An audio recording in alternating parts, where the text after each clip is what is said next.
السلام علیکم اسٹوڈنٹ، کیسے ہیں آپ؟ میں ہوں آپ کا ٹیچر غلام معین الدین۔ آج کا بیٹا جو ہمارا لیکچر ہے وہ لیکچر نمبر 41 ہے، اور ہم نمبر کوشچن کر رہے ہیں۔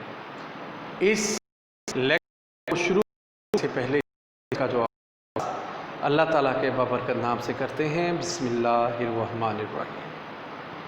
ہمارا سب سے پہلا بیٹا کوشچن ہے، سر سید احمد خان کے رسالہ بغاوت ہند پر نوٹ لکھیں۔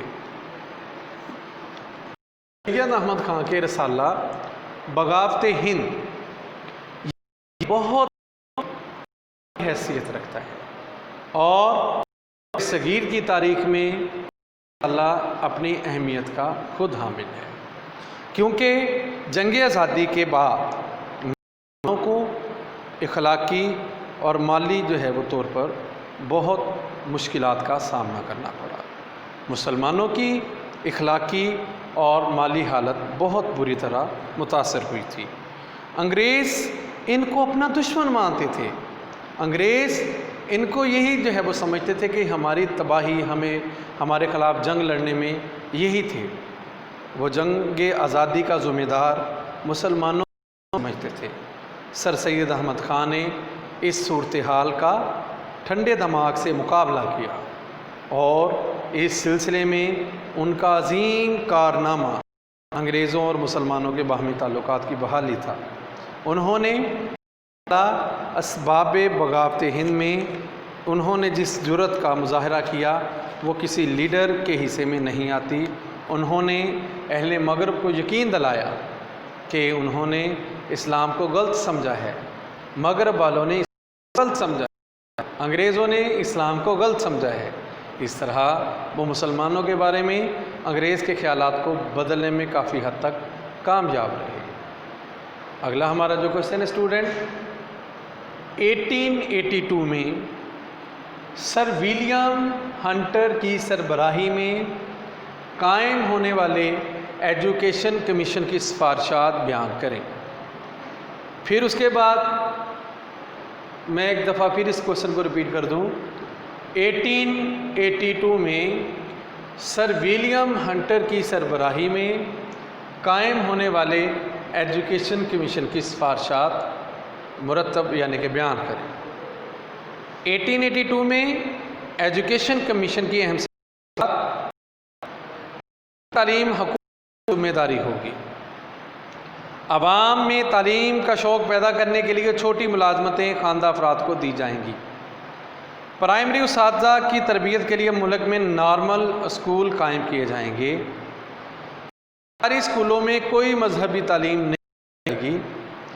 آئندہ تعلیمی پالیسی میں مشنریوں کا عمل دخل کہ مشنری جو پادری وغیرہ تھے، ان کے مذہبی رہنما تھے، ان کا عمل دخل ختم ہو جائے گا۔ پھر اس کے بعد نیکسٹ کوشچن ہے، 1905 سے 1917 تک کے اہم تعلیمی واقعات بیان کریں۔ 1905 سے 1917 تک کے اہم تعلیمی واقعات کون کون سے تھے؟ بیان کریں۔ اسٹوڈنٹ 1905 سے لے کر 1970 تک کے اہم واقعات۔ 1905 میں نیشنل کونسل آف ایجوکیشن قائم۔ 1909 میں محکمہ تعلیم کو محکمہ داخلہ کی بجائے محکمہ صحت و ارشاد منسلک کر دیا گیا۔ 1909 میں ڈائریکٹر جنرل تعلیمات کا عہدہ ختم کر دیا گیا۔ 1911 میں تعلیمی ترقی کے لیے حکومت کی طرف سے 90 لاکھ روپے کی غیر مقرر اور 50 لاکھ روپے کی مقرر گرانٹوں کا اعلان کیا گیا۔ 1915 میں بنارس میں یونیورسٹی کا قیام عمل میں آیا۔ 1916 میں پٹنہ میں خواتین یونیورسٹی قائم کی گئی۔ پٹنہ ایک علاقہ ہے۔ 1917 میں رنگون میں یونیورسٹی ایک قائم کی گئی۔ پھر میں ایک دفعہ واقعات بتاتا چلوں۔ 1905 میں نیشنل کونسل آف ایجوکیشن قائم کی گئی۔ 1909 میں محکمہ تعلیم کو محکمہ داخلہ کی بجائے محکمہ صحت اور اراضی کے ساتھ منسلک کر دیا گیا۔ 1909 میں ڈائریکٹر جنرل تعلیمات کا عہدہ ختم کر دیا گیا۔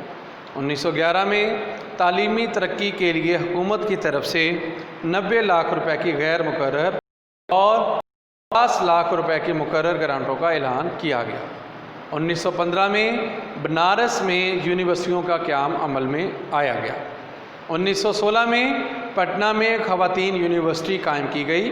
1917 میں رنگون یونیورسٹی قائم کی گئی۔ نیکسٹ کوشچن ہے اسٹوڈنٹ، جنوبی مسلمان تعلیمی تحریکات کی فہرست بیان کریں۔ جنوبی ایشیا میں مسلمانوں کی تعلیمی تحریکات کی فہرست بنائیں۔ ان میں سب سے بڑی جو تحریک حضرت شاہ ولی اللہ رحمۃ اللہ علیہ کی تعلیمی تحریک تھی۔ اس کے بعد تحریک دیوبند، تحریک علی گڑھ، ندوی تحریک اور تحریک جامعہ ملیہ اسلامی۔ پھر ایک دفعہ بیان کر دوں، شاہ ولی اللہ کی تعلیمی تحریک تھی، تحریک دیوبند، تحریک علی گڑھ، ندوی تحریک اور تحریک جامعہ ملیہ اسلامی۔ آج کا اسٹوڈنٹ ہمارا یہی لیکچر تھا۔ آج چیپٹر نمبر 2 کے شارٹ کوشچن ختم ہو گئے۔ انشاءاللہ نیکسٹ جو ہے ہم انشاءاللہ چیپٹر نمبر 2 کے لانگ کوشچن جو ہے وہ سٹارٹ کریں گے۔ اگر اس لیکچر میں آپ کو کسی بھی بات کی سمجھ نہیں آئی تو آپ اس ویڈیو کے نیچے کمنٹس کر کے ہم سے پوچھ سکتے ہیں۔ آج کے لیے میں اجازت چاہوں گا، آپ کا ٹیچر غلام معین الدین۔ اپنا خیال رکھیے گا۔ السلام علیکم ورحمۃ اللہ وبرکاتہ۔